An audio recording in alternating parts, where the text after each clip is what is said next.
This week, is having high standards in dating the path to true happiness, or is it a recipe for loneliness? And later, how long should you wait before introducing your partner to your children? And what does it mean when your partner isn't ready or willing to take that step? Welcome to the talking phase.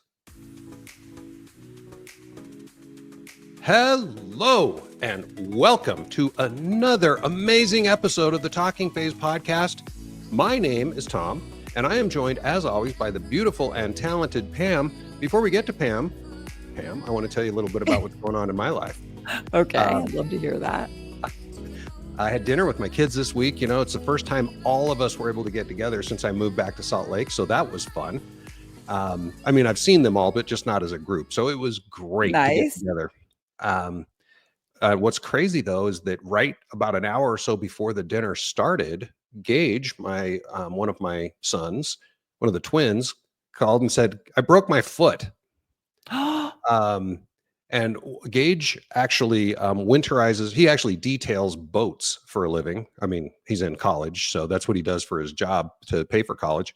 And he slipped off a ladder and landed on his foot and broke it. Now, here's the problem, and this is something I did not know because I'm thinking, hey, workers' comp, right? Right, of course. Nope, he smokes pot, and the problem is that if he goes and the first thing they're going to do is have him pee in a cup, and if there's THC in his system, his employer will not be insurable. So here's a little thing that I just learned this week, everybody. If you're out smoking pot, you pretty much don't have workers' compensation insurance. At least that's what I've been told. I mean, it makes a certain amount of sense. Yeah, it does. Sucks. I mean, is it legal there? No. Oh, I mean, in a legal state, it would be almost like probably irrelevant. It's medically legal here, but he's not. Let's just say he's not following the medical protocol. I got you. Yeah. So anyway, that was fun. So he came in on his little scooter. It was cute. Anyway, on the Tom and Laura front, we are going to a drag show tonight, which I didn't know existed in Salt Lake City. That's funny.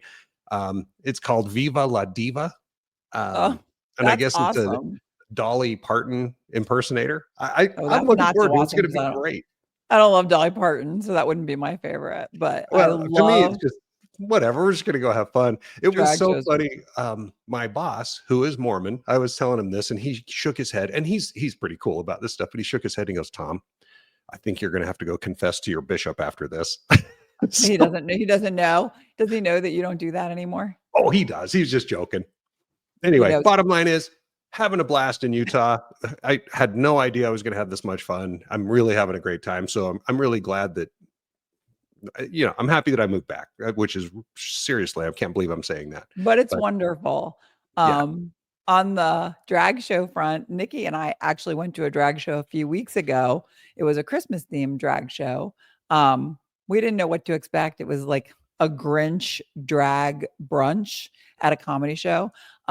And all it was men dressed up as women, singing a couple songs, like lip syncing, and then walking through the audience, which was all females, and collecting tips. They must have made $500 each in tips, but it was not fun. We have a really great place down the street called Legends that is always open and always drag, and it's a lot better time.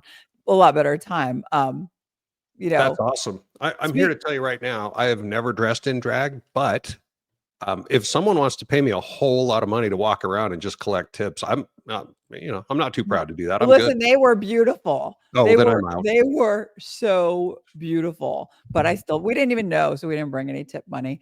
That was one of the weekend before Christmas, Nikki and I went and did that. And then now, today I am suffering from severe empty nest syndrome. The kids Zach went back to school. Nikki moved in with Adam. And so I shout out to all of my friends who are checking in on me. I've been very, very busy, staying busy. But you spend a lot of time at home. It is a pretty big house and it gets to be pretty quiet. Charlie is depressed. That's my dog. So, he doesn't even really want to hang out with me. The next thing that we have on the books, if you're not following Mother and Daughter Abroad on Instagram, that's a very, very active page. And it's on TikTok too, but it's more an Instagram page. And Nikki and I are going to head to the beach at the end of January, which is going to be freezing cold and windy. And we have a campaign. Somebody, actually, the state of North Carolina is paying us to make the North Carolina beaches look like a fun place to go for Valentine's Day. But in our case, it's for Galentine's Day. And I don't know if we can pull it off, but we will see. So at least I have a weekend where we'll get to hang out without any boys right around the corner. But in the meantime, the empty nest is feeling pretty. That's awesome. empty. Maybe Brian and I should plan a Galentine's trip. You know, it's so unfair they don't have stuff like that for you guys. But I guess you're not as needy as we are, you know? Well, Tom went ahead and he ruined our special surprise I was going to get you there, Tom. Don't tell us what it is. I want it. You can tell us in February. It'll be a surprise. I look forward to that. So I was talking to a lot of friends over the last, week to 2 weeks, since I'm spending a lot more time with girlfriends and not Nikki these days. So ironically, the subject came up, and we've talked about it over the last few podcasts. When I listen, I'm like, wow, I keep reverting back and talking about our first episode all the time. And a lot of people didn't find us until we were already probably halfway through making podcasts. And that first episode really launched a lot of things here and on TikTok when it comes to dating and when it comes to what we feel we're looking for. What kind of man do I want? And am I willing to lower my standards? So if for those who didn't listen to the first episode, there's a story. There's a lot more detail on that episode. You can go and listen to it. But it's about a group of us sitting around on a beach trip, all girls. And a friend turned to me and said, if you don't lower your standards, you're going to end up alone. And I've reflected on that a lot since it happened. I think it might be almost, if it was summer, it's probably at least 7 or 8 months ago. It was right before we started recording the podcast. And I've done quite a bit of dating since then. I did end up in a relationship. It was long distance, but I did end up in a relationship for 6 months of those, let's say 8.5 months since she said that to me. But I reflected on before that relationship and the time since that relationship. And I have found myself asking, are my standards too high? Is that a thing? And if it's a thing, am I self-sabotaging by not lowering my standards? And then I wake up from that nightmare and I realize that it's really impossible to lower your standards, especially on dating apps, because as we talk about from time to time, dating apps are two-dimensional. The pictures are horrible. Men, I don't know about women. I know that my profile gives a lot of information about who I am and what I'm looking for. But, men don't tell you a lot about themselves on these profiles. And so really, I think I can be honest when I say I'm looking at the picture, the height, and their location. And I swipe left probably 98.9% of the time. Not because I think my standard. Are you laughing? Because how did I come up with 98.9? Yeah, it's a very random number. Yeah, I don't know. I think like 1.1% of the time. I was giving myself a little grace more than 1%. I do swipe right, but yeah, I have to look at this two-dimensional person and say to myself, all right, he's somewhat attractive. He lives within 30 miles or 50 miles or whatever. But I do swipe left on a lot of guys who very well might be really great guys. And the more that I do that and scroll on TikTok, and we're talking a lot on TikTok, and I've made quite a few videos about this whole single forever movement, which has really gotten huge, where people in their 40s and 50s that are divorced and have raised their kids are just plain old done with marriage and done with dating. It's a headache. Mostly men. In the video that's doing really well on TikTok right now, it's got probably 10,000 views. I have picked up so many male followers because they all just want to tell me what they hate about women. So I don't know why they follow the page, but yeah, they are done. They are wiped out, miserable. They're recouping their money. They're living their best lives. And those lives are without women. And so I see that and I'm like, is that my story? If all of these men, and if the good men aren't dating anymore because they're tired of women, then do I have to lower my standards in order to get a date? So, Well, so there, I think you brought up, excuse me, two really interesting points there because, well, let's face it, online dating isn't dating. right, When we talk about lowering our standards in dating, it's not, I mean, I guess it starts if you lower your standards in the dating app, right. but it's really once you meet someone, do you say, "Oh, well, I hate everything about this person, but I don't want to be alone, so I'm going to keep going out with them." Well, Um, probably not after one date. well, okay, but you know what I mean. Right. I sure It's do. once you've met them in real life, once you've had a three-dimensional visit with them, um, can do you lower your standards then? And in my opinion, I think there are two important things when you start talking about standards and stuff, because I think all of us, so I'm not indicting anyone other than me and, well, everyone. I'm not judging I'm anyone. indicting I'm not everybody judging here. myself. Yeah. I think we all tend to be probably too picky in certain areas that shouldn't be, or could tend to be a little less picky. Like, for example, physical stuff. Um, and I'm not picking on you with this one, but like, for example, all these women who say you got to be 6 feet tall. Um, you got this 5'2" woman saying, I won't date anyone who's not 6 feet tall. Well, like you've said in past episodes, well, that just eliminates like 80% of the men right out of the shoots Right. just to And begin with. So I shame on think that her. that's one of those standards or one of those features or whatever that she could probably lower just a little bit. Right. For Um, sure. then let's talk about some of the icks.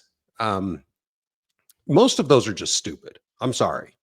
Um, I can't control. We all can't control what gives us the ick, but sometimes I don't know if you've seen that TikTok account that I think is hilarious, where people talk about icks, and then the guy just adds it to a list. He's up to like 900 things that women have said that men give them the ick, and Right. they're stupid stuff. Like one of them that I saw just last week was this guy was walking around his house in socks. And this lady goes, "Oh, I don't like men when they just wear socks." And so, of course, it goes over and he adds that as like 895. Don't wear socks. Right. Those are just stupid. But, I'm going to throw politics in there as well. Politics did not used to be something we were picky about. Democrats and Republicans got married. They lived together. They were perfectly Yep. okay. That My parents. phenomenon of hating each other over politics is a relatively new thing.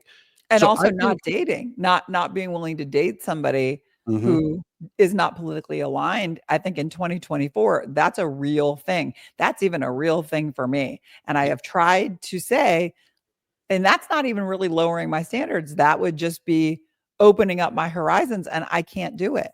I can't. I mean, I don't know. I say I can't. If I met somebody in real life, not on a dating app, and I really liked them and we were not politically aligned and we had a conversation where we just weren't going to talk about politics, I could do that because I have Mhm. friends that I'm not politically aligned with and I'm still friends with them. So I feel like I could do that now that the election's over.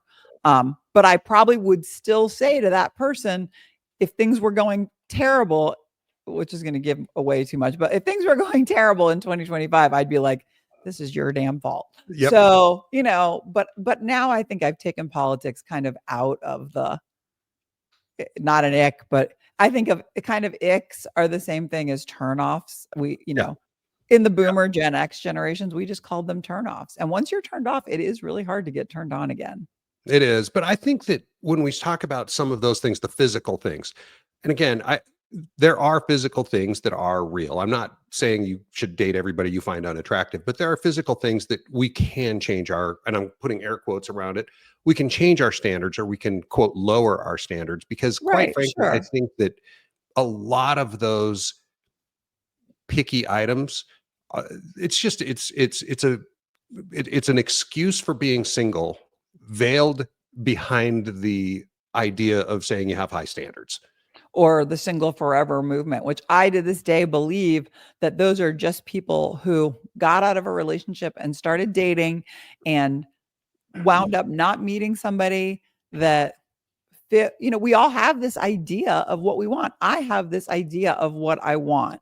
Um, I am always tempted to go on dates with people who fall far outside of what I know I want.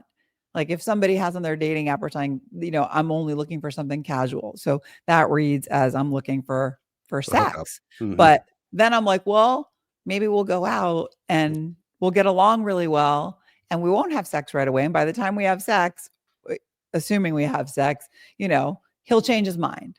But to go into any situation thinking I'll change his mind feels like a bad idea to me. And so I come to the conclusion that I can't settle because what's the point? It's not going to last. If you accept things that you don't enjoy, if you stay with somebody that you don't have a lot of things in common with, or you just don't enjoy their company as much as you want to because you don't want to be alone, aren't you really alone already? Yeah, absolutely. And thinking of these standards, one of the things that I was thinking of when you were talking is the concept. And I don't know if you've ever heard the term office hot. Um, I have not. What does it mean? well, like when you spend 9 or 10 hours a day in your office, say there are 20, 30, 40 people in your office, that becomes most of your world. Right. Right. So after work, you're going home, maybe you're running to the store or something like that, but that's where you spend your time. This is kind of your universe. And so you look at all the women, in my case, women, of course, I'm looking at all the women in the office and I'm going, oh, wow, she's hot. Whereas in a normal, if there were 1,000 women rather than 10 or 15, maybe Right. she's not that hot. Um, and, Right. I and, got and so you. she's the office hot person. And so that's kind of like a forced standard lowering. It's just kind of eye of the beholder. So I know it can change based on situation. But anyway, I just think in my mind, as far as being too picky, I have said for a long time, it's impossible. I believe it's impossible to be too picky when you're looking for a partner. You should be picky. You should have high standards, but you should be picky in areas that truly matter, like integrity, loyalty, addiction, um, Right. you know, Right. Those are distance. big things. Those are big deals. Those are the big deals. And we should Right. kind of the stuff that isn't, that's kind of like nitpicky BS, in my opinion. But think about what you're saying. And this is actually me thinking of things that you have said. Like you just named the big things. But what is the biggest hurdle when you're going on a first date with somebody or trying to decide if you're going to continue to date them, or you see somebody on a dating app and you're trying to figure out during the talking phase whether you're going to actually meet them? What is the single biggest hurdle? Wow, I I don't. stumped you. I would Yeah. say it's physical attraction. Oh, well, sure. Yeah. Physical I mean, attraction. Yeah. like No question. That is like the number one thing. like office hot, like, well, I don't work in an office. And if I had to guess, most of the people, office workers are predominantly female, it seems. Maybe not your office, maybe it's more even, but like even in my social group, we are 80% female and 20% men. And there are a couple men in my social group, and I've mentioned this in the past, that I do find attractive, and I've seen them on multiple times. But, you know, I have no idea if standards even come to play because I've only ever talked to them as friends. Mhm. I've never gone on a date with them, but I have gone on dates with multiple people within that group. And after one date or after a couple months or whatever, it had nothing in that case to do with standards, or maybe it did. I do want somebody who can drive to my house and pick me up and take me out on a date. If not the first date, by the third or fourth date, I'm perfectly comfortable with somebody picking me up at my house. So they have to have a job where they can afford a car and a date, and they have to be able to drive. So I can't lower those standards. So, like, you could meet somebody and they have a great personality and you're laughing and having a great time and they are attractive, and you're like, all right, let's go. This is great. And you're in the wild. The problem within the wild is that you don't ask any questions. You're just meeting and then going with the flow like we did. And it often worked out when we went with the flow. But you don't know if you're aligned politically. You don't know if you're aligned in your kids. Like, I have adult children. I will not date somebody with young children, Mhm. but I do think I would date somebody with children. So, if somebody has, I don't mean, I should have said with like middle school and older. I would date somebody who had children who could be left alone, somebody who left their kid with a babysitter, and that's something in the beginning that I was like, I'm not dating anybody who doesn't have adult children. So I've already changed my standards when it comes to that. But a lot of times you don't find out that you're not aligned with somebody until it's too late. And then you're either in for a penny, in for a pound, or you have to end something after you got your hopes up. And both of those things are extremely disappointing out here in the dating world. Yeah. Well, those all go back to we've talking about my old list. You got the deal breakers, which usually prevent the first date in the first place, and then the Right. must-haves, which you have to date once or more times in order to find out. And then you find out that you're not aligned politically, or that they are, a dishonest piece of shit, or you find that stuff out over time, and that's when you, Have to again, end it. using my list, boom, they're out, or Right. I'm out. Well, and I'm not as black and white as you are, as you know. Mhm. If somebody, like I said, if we're not politically aligned, that was a deal breaker for me. And now it's no longer a deal breaker for me. And kids are no longer a deal breaker for me, because I guess I have thought about what she said. And Hmm. my expectations of what I was looking for, this perfect man who was going to fit this mold that I had mentally created for myself, it's possible that he doesn't exist, or that he doesn't live in North Carolina, or that he's not interested in me. There's a million reasons why I could end up very much a part of the single forever movement if I don't change myself. And so I guess 6 months into the podcast, I'm reflecting back and saying, maybe I was wrong. Maybe she was right. She's in a relationship now. She's not in a relationship with somebody that I would be in a relationship with. It's long distance. There's a lot of things, but she's in a relationship. And here I am. I don't think, well, I'm trying not to swipe at all, but we all know that I have the shit for shit thing going on. So the apps are still on my phone. And I can honestly say in the last 2 weeks, I have not swiped right one time. Um, I just feel like at 57 years old, I have watched so many videos from people in the single forever movement that I want somebody who wants me and wants to pursue me. And maybe it's old school because I'm so Gen X, that's how it was in my 20s and 30s. I never once was like, oh, he's really cute and we're flirting and it seems like there's interest, and then he doesn't do anything. I'm not going to do anything either. And Hmm. so, if I'm just sitting around hoping that somebody that I interact with will pursue me, there's a very good chance that I end up single forever. But I will choose that over actively pursuing somebody that I know and they're single and I'm single, because self-esteem and ego comes to play. It's possible they don't know I would say yes, but I also don't know that they would be interested. So I think maybe a lot of us are sidelining ourselves because we're not taking chances anymore. We're just saying, you know what? Single's pretty great. I don't have to impress anybody. I don't have to wear makeup. I shave as often as I want to. The list we were talking about, I wear socks in my house.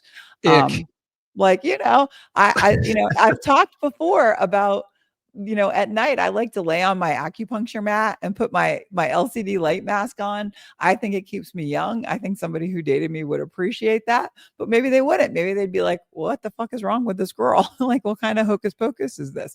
So, there is definitely something to be said for being single, but I have also, I think, lowered my standards. Not to say I would date a shitty human being or date somebody who wasn't kind or didn't have a sense of humor or I didn't have a good time, but I would date somebody shorter than me.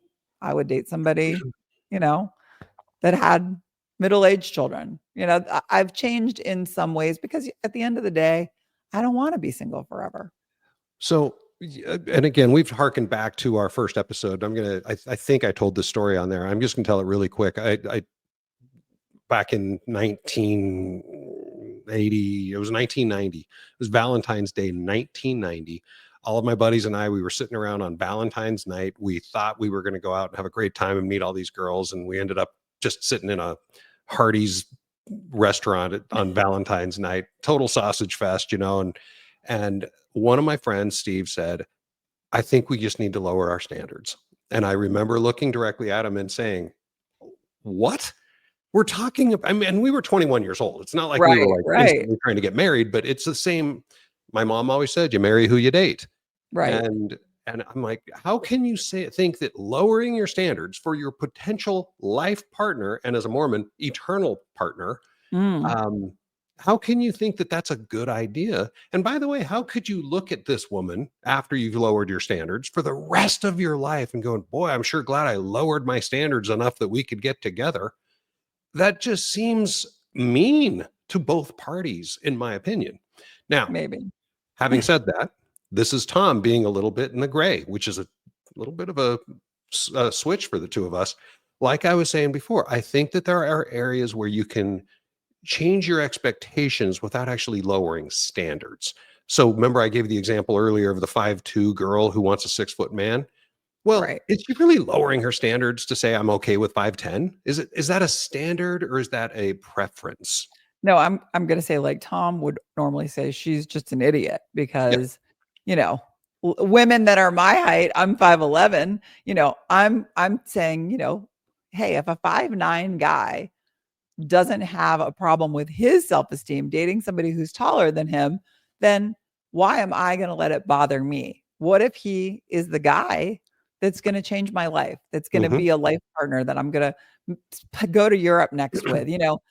I don't care what other people think. That's at the bottom line is I don't care what people think. All I care about is what I think. And so I think that yes, the gray is fine.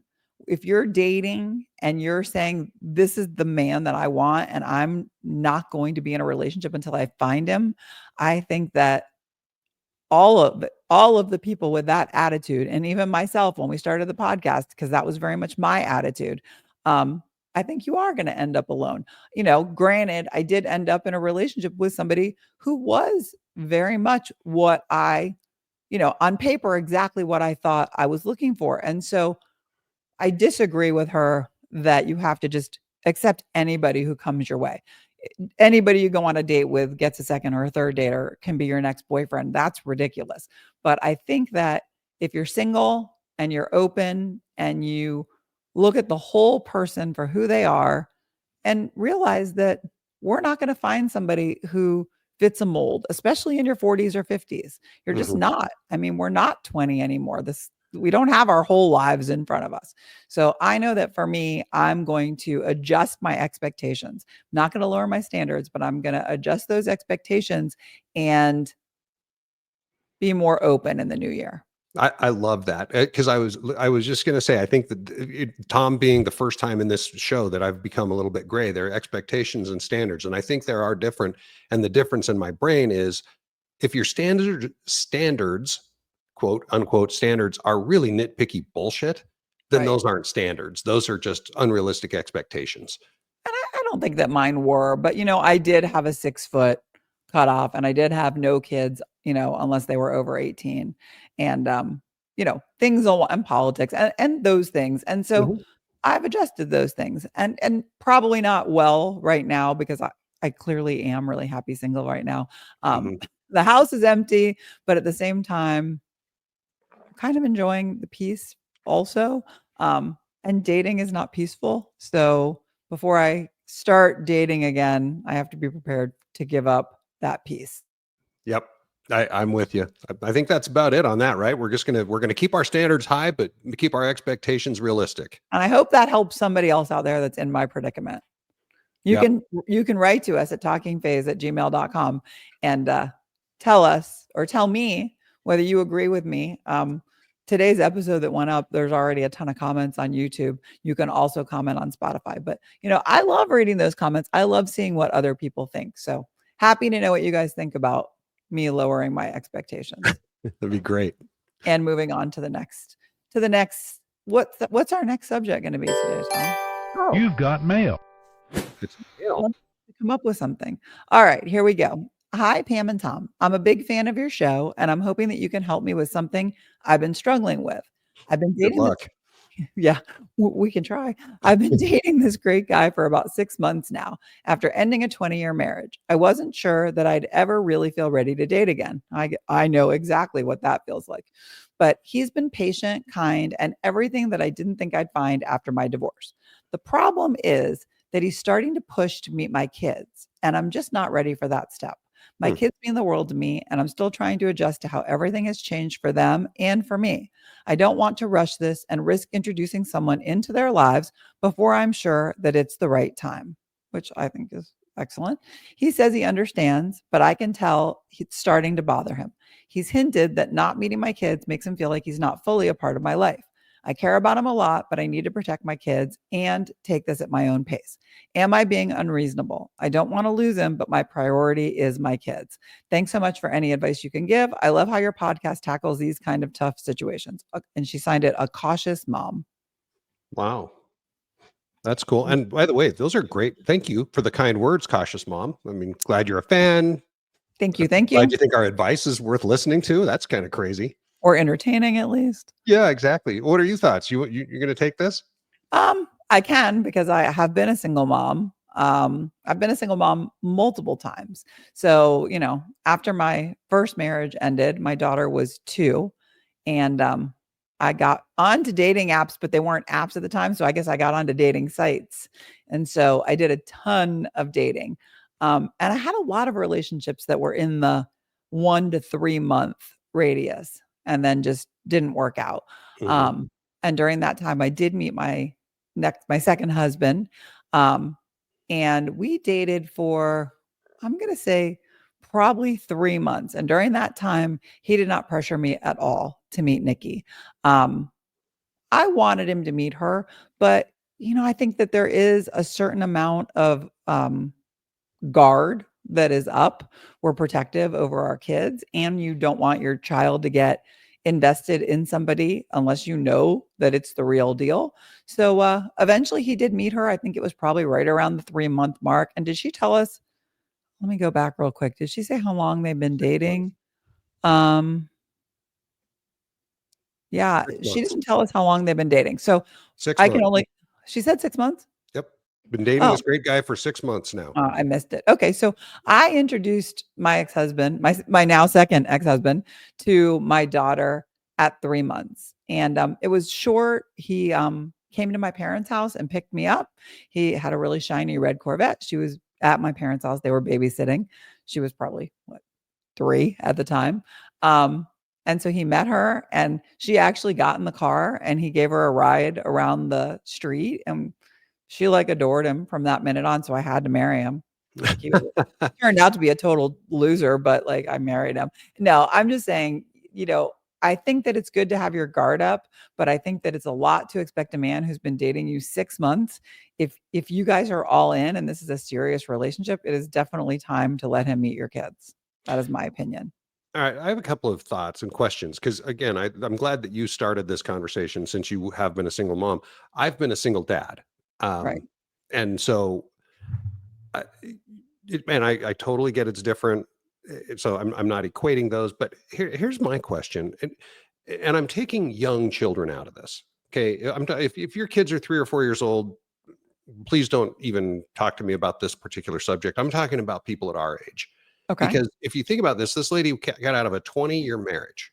So I'm assuming she's 40 plus. Right. Uh, Yes. okay. And I'm assuming her kids are not 3 or 4 years old. I'm assuming her kids are 10 Middle plus. school, high school. Yeah. I mean, again, we don't know, but I'm just making that assumption. Now, let's assume I'm right on that. What is she protecting them from? What is she worried about with a junior high school kid meeting her boyfriend of 6 months? Again, I respect the protect the kid mantra. I really Right. do. But what? Like, does she not know her mom is dating? Is she hoping they're gonna get back together? I mean, that's a thing, where you don't want to disappoint your kids. I have multiple friends who have kids that are Zach's age. Um, and those kids are putting my friend through a really hard time because she has a boyfriend. I don't know how long after the divorce they got together. They're not married, but they are living together, and it is very serious. They're a great couple, very much in love.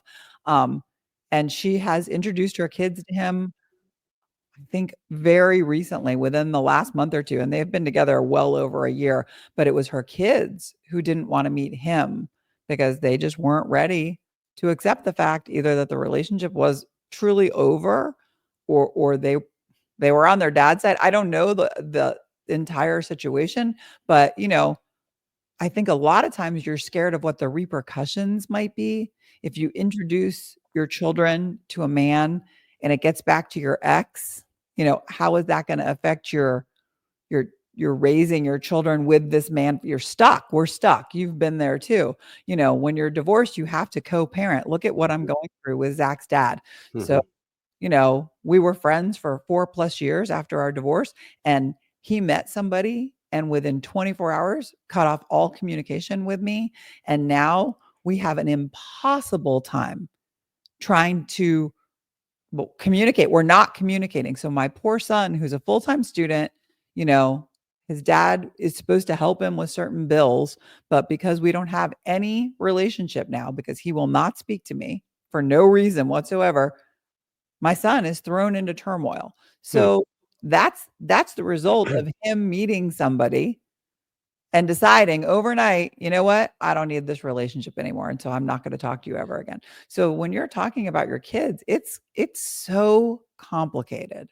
Yeah, but here's the thing, and I think about this, and I hope that this cautious mom does not think I'm coming down on her. I actually, as a guy, I've never had to think about a lot of these things. So Right. this is not me bagging on anyone, but so here she is 6 months into a relationship. She says she really likes this guy.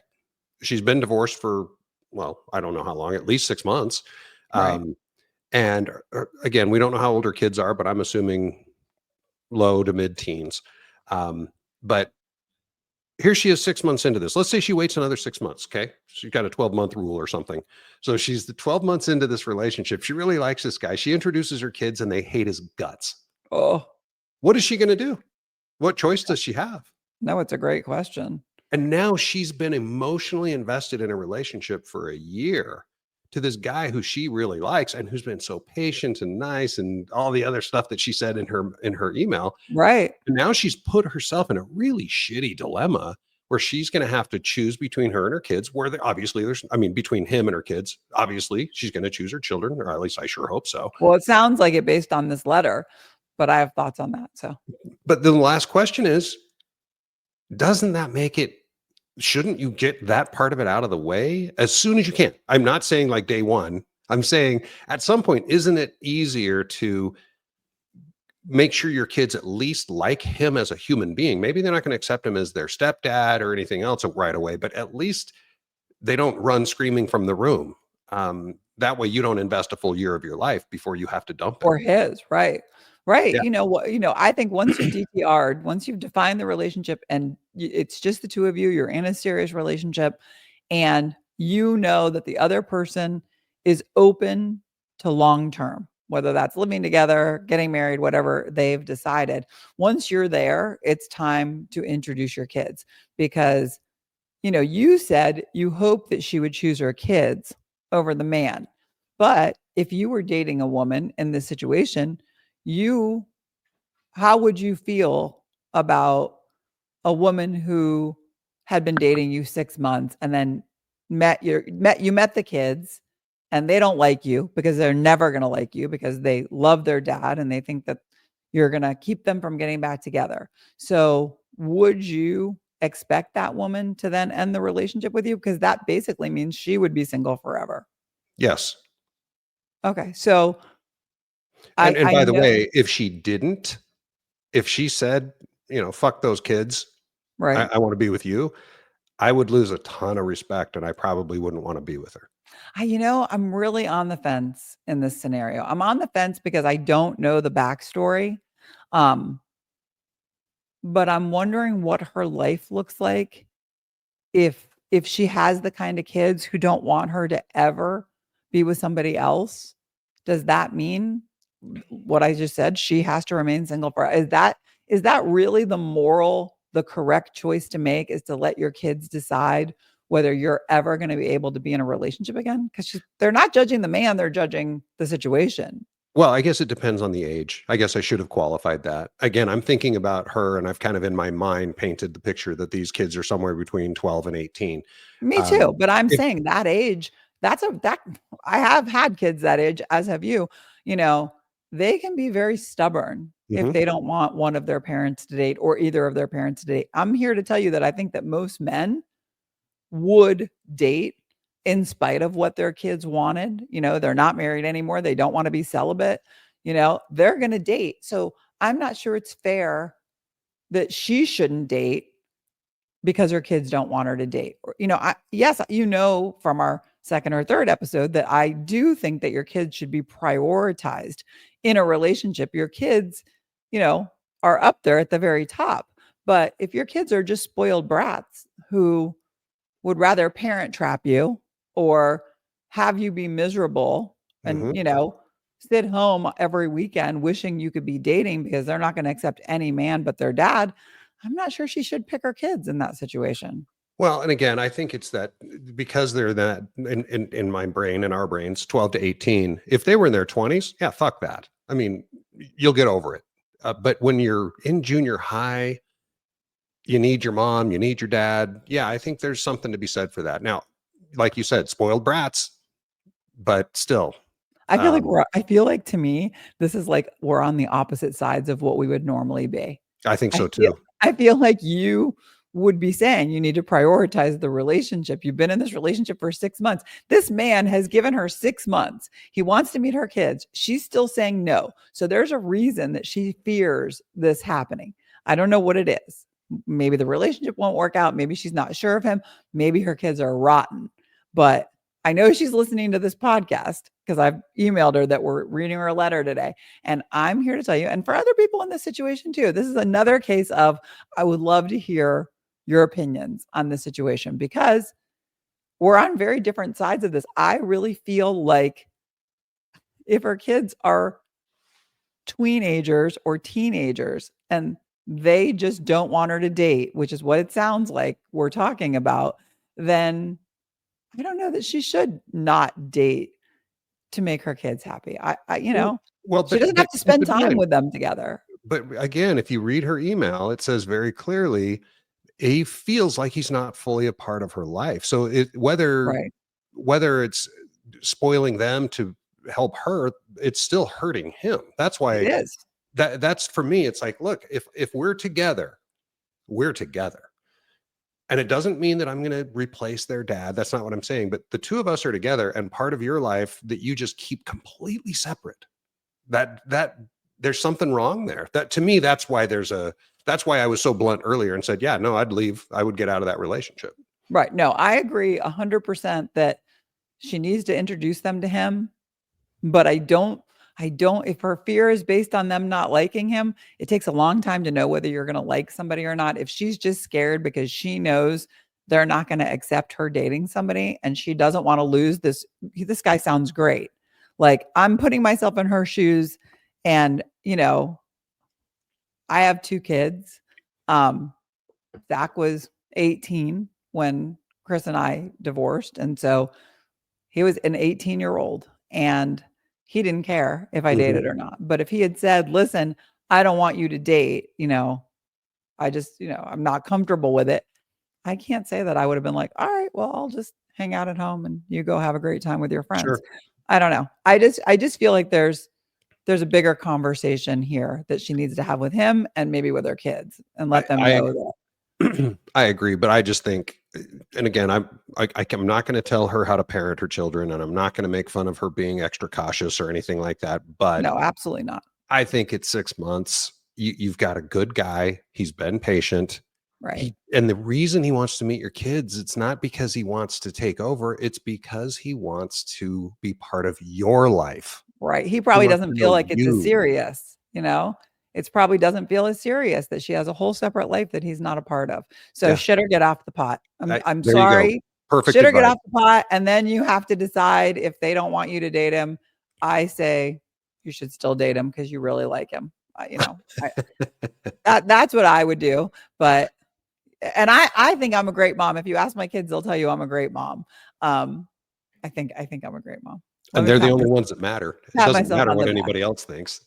All right. You have anything you want to add to that? Nope, we're all good All though. right. Well, thank you for sending us your emails. I feel like you have to choose which one of us on this email, but we both say it's time. You can send us your emails at talkingphase@gmail.com. We love them. You know, I read all of them. I tell you that every single week. You can give us topics you want us to talk about. You can tell us your problems. We will do our best to help you and to give you our advice, sage wisdom that it is. What you really can't do though, if you want our advice, you've listened to our show, you're like, all right, these are the people to help me. Think about how long these emails are. They're about 2 good solid paragraphs. So like if you're sending me 6 to 8 paragraphs, I'm reading it, but I'm emailing you guys back and telling you you need to compact this. Our show is only an hour long. If it's going to take us 10 minutes to read your email, I just can't do it. So you know who you are. Compact it, use ChatGPT. They'll summarize it for you. But please keep sending them. Again, it's talkingphase@gmail.com and send them away. Absolutely. And as I say every week, thank you everyone for being part of the Talking Phase family. Thank you for listening. Thanks for your emails. Thanks for your comments. Thanks for your ratings and your reviews. Please share the podcast with your friends and your family, rate and review. We do this every single Friday. And by the way, I used to screw it up every week when I would have to deploy it. But Brian takes care of it now. So we haven't screwed it up once since Brian took over. I've noticed that. Yeah, it's awesome. We've gotten really professional and prompt in our old age. Exactly. Be sure to follow us on TikTok, Facebook, and Instagram. And I think that's it. So with all of that said, this is Pam and Tom, and we are signing off.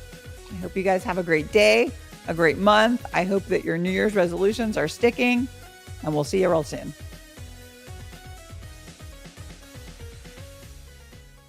This week is having high standards in the dating path. Take 2. It's never happened before. All right.